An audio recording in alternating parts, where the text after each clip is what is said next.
नमस्कार साथियों, स्वागत है आपका हमारे YouTube चैनल में। आप छत्तीसगढ़ की किस जगह से हमारे समाचार सुन रहे हैं?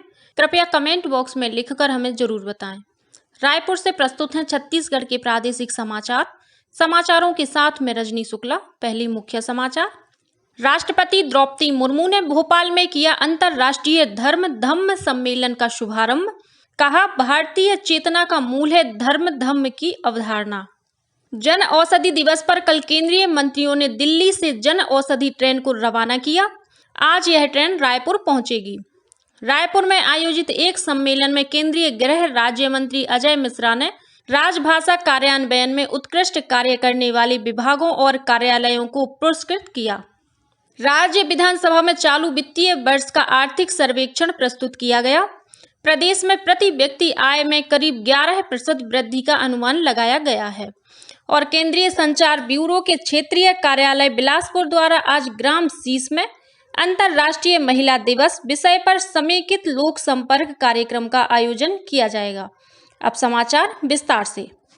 राष्ट्रपति द्रौपदी मुर्मू ने कल भोपाल में अंतर्राष्ट्रीय धम्म सम्मेलन का शुभारंभ किया। सम्मेलन को संबोधित करते हुए राष्ट्रपति द्रौपदी मुर्मू ने कहा कि भारतीय आध्यात्मिकता के महान बरगद के पेड़ की जड़ें भारत में हैं और इसकी शाखाएं और लताएं पूरे विश्व में फैली हुई हैं। हमारी परंपरा में कहा गया है, जो धारण करे वही धर्म है। उन्होंने अपने संबोधन में आगे कहा कि यह गर्व का विषय है कि हमारे देश की परंपरा, सामाजिक व्यवस्था और राजनीतिक गतिविधियों में अनादिकाल से धर्म का केंद्रीय स्थान रहा है। आजादी के बाद हमने जो लोकतांत्रिक व्यवस्था अपनाई, उस पर धम्म का गहरा असर साफ दिखाई दे रहा है। हमारा राष्ट्रीय चिन्ह सारनाथ के अशोक स्तंभ से लिया गया है। हमारे राष्ट्रीय ध्वज में भी धर्म चक्र सुशोभित है। महात्मा गांधी ने अपने मूल्यों और कार्यों के माध्यम से भगवान बुद्ध की अहिंसा और करुणा का संदेश दुनिया भर में फैलाया। केंद्रीय स्वास्थ्य मंत्रालय द्वारा औषधि और भारतीय चिकित्सा उपकरण ब्यूरो के साथ पूरे देश में कल 5वां जन औषधि दिवस मनाया गया। प्रधानमंत्री भारतीय जन औषधि परियोजना के अंतर्गत 1 से 7 मार्च तक आयोजित इस कार्यक्रम के माध्यम से जन औषधि केंद्रों के बारे में लोगों को जानकारी दी जा रही है। जन औषधि सप्ताह के अवसर पर कल शाम केंद्रीय स्वास्थ्य मंत्री डॉक्टर मनसुख मांडविया और रेल मंत्री अश्विनी वैष्णव ने नई दिल्ली के हजरत निजामुद्दीन रेलवे स्टेशन से एक जन औषधि ट्रेन छत्तीसगढ़ संपर्क क्रांति एक्सप्रेस को हरी झंडी दिखाकर रवाना किया। यह ट्रेन आज 4 मार्च को रायपुर रेलवे स्टेशन पहुंचेगी। इस ट्रेन के माध्यम से लोगों को जन औषधि के संबंध में जागरूक किया जाएगा। यह ट्रेन 2 महीनों में 4 से अधिक राज्यों की यात्रा करेगी। इस बीच दुर्ग जिला भाजपा अध्यक्ष जितेंद्र वर्मा ने ग्राम बोरसी से जन औषधि प्रचार रथ को रवाना किया।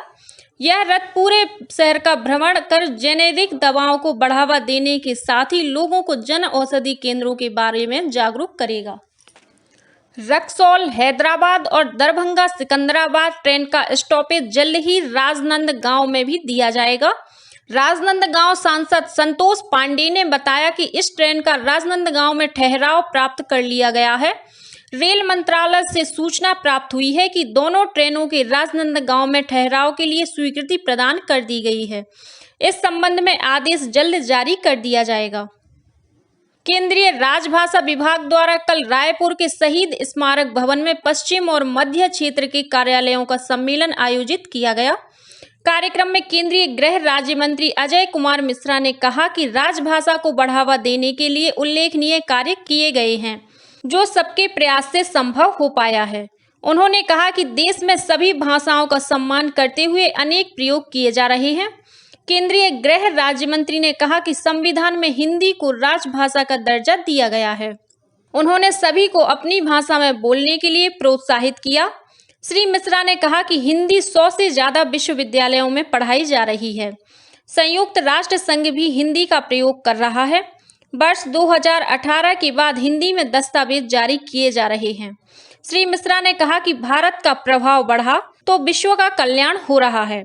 राजभाषा विभाग का प्रयास है कि भारत की भाषाओं का सम्मान बढ़ना चाहिए। समारोह में मध्य और पश्चिमी क्षेत्रों में स्थित विभिन्न मंत्रालयों, विभागों और कार्यालयों को राजभाषा कार्यान्वयन में उत्कृष्ट कार्य के लिए पुरस्कृत किया गया। छत्तीसगढ़ विधानसभा के बजट सत्र के तीसरे दिन कल सदन में चालू वित्तीय वर्ष का आर्थिक सर्वेक्षण प्रस्तुत किया गया।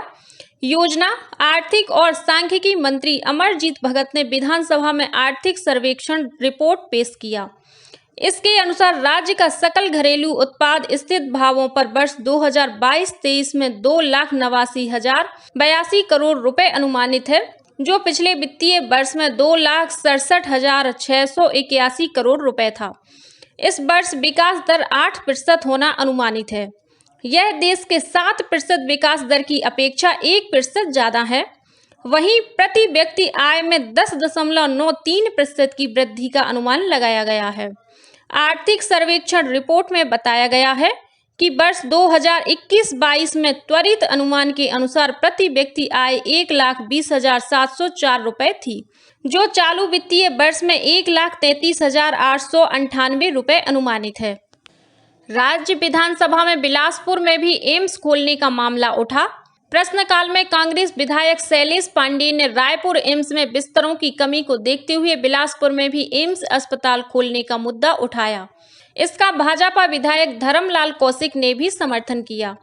चर्चा के दौरान स्वास्थ्य मंत्री टी.एस. सिंहदेव ने बताया कि बिलासपुर में एम्स खोलने के लिए राज्य सरकार ने एक अर्धशासकीय पत्र केंद्र को लिखा है। सदस्यों ने मांग की कि छत्तीसगढ़ में एक और एम्स खोलने के लिए शासकीय संकल्प पारित कर केंद्र सरकार को भेजा जाना चाहिए। वहीं विधानसभा में कल विपक्षी सदस्यों ने नियमितीकरण का मुद्दा उठाया और स्थगन प्रस्ताव के जरिए चर्चा कराने की मांग की। विपक्ष ने आरोप लगाया कि राज्य की कांग्रेस सरकार ने अपने जन घोषणा पत्र में नियमितीकरण का उल्लेख किया है। इसके लिए समिति बनाने की बात की जा रही है, लेकिन विभागों द्वारा जवाब नहीं दिया जा रहा है। पूर्व मुख्यमंत्री डॉक्टर रमन सिंह सहित अन्य विधायकों ने नियमितीकरण के मुद्दे पर चर्चा कराने की मांग की, जिसे आसंदी ने खारिज कर दिया। इसे लेकर सत्ता पक्ष और विपक्ष के बीच सदन में हंगामा हुआ, जिसके बाद सदन की कार्यवाही कुछ देर के लिए स्थगित कर दी गई। इस बीच विधानसभा में नेता प्रतिपक्ष नारायण चंदेल द्वारा प्रस्तुत अशासकीय संकल्प के आधार पर जांजगीर चांपा में मेडिकल कॉलेज खोलने के लिए सदन में सर्वसम्मति से प्रस्ताव पास कर दिया गया है। भारतीय जनता पार्टी के प्रदेश प्रभारी ओम प्रकाश माथुर इन दिनों छत्तीसगढ़ के दौरे पर हैं। उन्होंने कल सरगुजा में भाजपा पदाधिकारियों और कार्यकर्ताओं की संभाग स्तरीय बैठक ली। बैठक में प्रदेश अध्यक्ष अरुण साव, केंद्रीय राज्य मंत्री रेणुका सिंह, वरिष्ठ भाजपा नेता नंद कुमार साय और विष्णुदेव साय, सांसद रामविचार नेताम सहित अन्य पदाधिकारी और कार्यकर्ता उपस्थित थे। भारतीय जनता पार्टी के रायपुर स्थित कार्यालय एकात्म परिसर में भाजपा रायपुर ग्रामीण के बूथ सशक्तिकरण अभियान को लेकर कार्यशाला आयोजित की गई। कार्यशाला को संबोधित करते हुए राज्यसभा सांसद सरोज पांडेय ने कहा कि यह अभियान पूरे देश में बूथ की मजबूती को लेकर चलाया जा रहा है।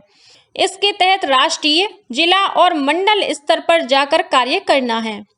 भाजपा बूथ स्तर पर मजबूती के साथ कार्य कर रही है, जिसके कारण देश में आज केंद्र में नरेंद्र मोदी के नेतृत्व में भाजपा की सरकार बनी है और विश्व में भारत का परचम लहराया है। कार्यशाला में बूथ सशक्तिकरण अभियान की बिंदुवार जानकारी दी गई। इसमें बूथ समिति का गठन, अध्यापन, कार्य विभाजन, पन्ना प्रमुखों की नियुक्ति, बूथों पर व्हाट्सएप ग्रुप का निर्माण और सरल ऐप में डाटा एंट्री शामिल है। इस दौरान आने वाले दिनों में बूथ सशक्तिकरण को लेकर विधानसभा वार बैठक आयोजित किए जाने का निर्णय लिया गया। केंद्रीय संचार ब्यूरो के क्षेत्रीय कार्यालय बिलासपुर द्वारा कोटा विकास खंड के ग्राम सीस में आज 4 मार्च को आजादी का अमृत महोत्सव के तहत अंतर्राष्ट्रीय महिला दिवस विषय पर 1 दिवसीय समेकित लोक संपर्क कार्यक्रम का आयोजन किया जाएगा। केंद्रीय संचार ब्यूरो बिलासपुर के अधिकारी डॉक्टर प्रेम कुमार ने बताया कि कार्यक्रम में केंद्र सरकार द्वारा महिला उत्थान के लिए चलाई जा रही जन कल्याणकारी योजनाओं की जानकारी दी जाएगी। वहीं महिलाओं को जागरूक करने के उद्देश्य से रंगोली, पेंटिंग, प्रश्न मंच और कुर्सी दौड़ प्रतियोगिता का आयोजन किया जाएगा। साथ ही चिकित्सा परीक्षण शिविर का भी आयोजन किया जाएगा। और अब कुछ अन्य खबरें संक्षेप में। अंतर्राष्ट्रीय महिला दिवस पर आज 4 मार्च को रायपुर के BTI मैदान में राज्य स्तरीय महिला सम्मेलन का आयोजन किया जाएगा। इस अवसर पर मुख्यमंत्री भूपेश बघेल उत्कृष्ट कार्य करने वाली महिलाओं का सम्मान करेंगे। दुर्ग के उतई में स्थित CISF कार्यालय में रक्तदान शिविर का आयोजन किया गया, जिसमें CISF के IG और DIG सहित 68 जवानों ने रक्तदान किया। दुर्ग स्थित चंदू लाल चंद्राकर मेमोरियल अस्पताल के पूर्व संचालक डॉक्टर MP चंद्राकर का कल सुबह रायपुर के एक निजी अस्पताल में निधन हो गया। उनका अंतिम संस्कार आज सुबह किया जाएगा। मुख्यमंत्री भूपेश बघेल ने डॉक्टर MP चंद्राकर के निधन पर गहरा दुख व्यक्त किया है। NTPC लारा द्वारा रायगढ़ जिले में संचालित सभी स्वामी आत्मानंद हिंदी माध्यम स्कूलों का जीर्णोद्धार कराया जाएगा। इसके लिए NTPC लारा के कार्यकारी निदेशक दिवाकर कौशिक ने आज कलेक्टर तारण प्रकाश सिन्हा को पहली किस्त के रूप में 6 करोड़ 36 लाख रुपए का चेक सौंपा। भिलाई इस्पात संयंत्र खदान क्षेत्र के 3000 बच्चों को प्रतिदिन पोषक आहार के रूप में दूध का निःशुल्क वितरण करेगा। इसके लिए भिलाई इस्पात संयंत्र और NDDB फाउंडेशन फॉर न्यूट्रिशन के बीच एक समझौता हुआ है। कोंडागांव जिले में 1 से 15 मार्च तक मिशन परिवार विकास पखवाड़ा मनाया जा रहा है। इस मौके पर जिले के मुख्य चिकित्सा अधिकारी डॉक्टर RK सिंह ने मिशन परिवार विकास पखवाड़ा रथ को झंडी दिखाकर रवाना किया। रथ के माध्यम से लोगों को परिवार नियोजन के लिए प्रेरित किया जाएगा। सारंगगढ़ बिलाईगढ़ में आज 4 मार्च को सारबिला मिलेट्स कार्यक्रम का आयोजन किया जाएगा। इसमें मिलेट्स व्यंजनों की प्रदर्शनी के साथ ही मिलेट्स और कृषि विशेषज्ञ मिलेट्स पर आधारित जानकारियां देंगे। मुख्यमंत्री भूपेश बघेल ने सूरजपुर जिले की किक बॉक्सर निगिता यादव को दुबई में आयोजित किक बॉक्सिंग अंतर्राष्ट्रीय प्रतियोगिता में सम्मिलित होने के लिए स्वेच्छानुदान मद से 5 लाख रुपए की आर्थिक सहायता प्रदान की है। और बेमेतरा जिले में खनिज विभाग की टीम ने रेत का अवैध परिवहन कर रहे 10 से अधिक वाहनों के खिलाफ कार्रवाई की है। इसी के साथ छत्तीसगढ़ के समाचारों का ये बुलेटिन समाप्त हुआ। नमस्कार।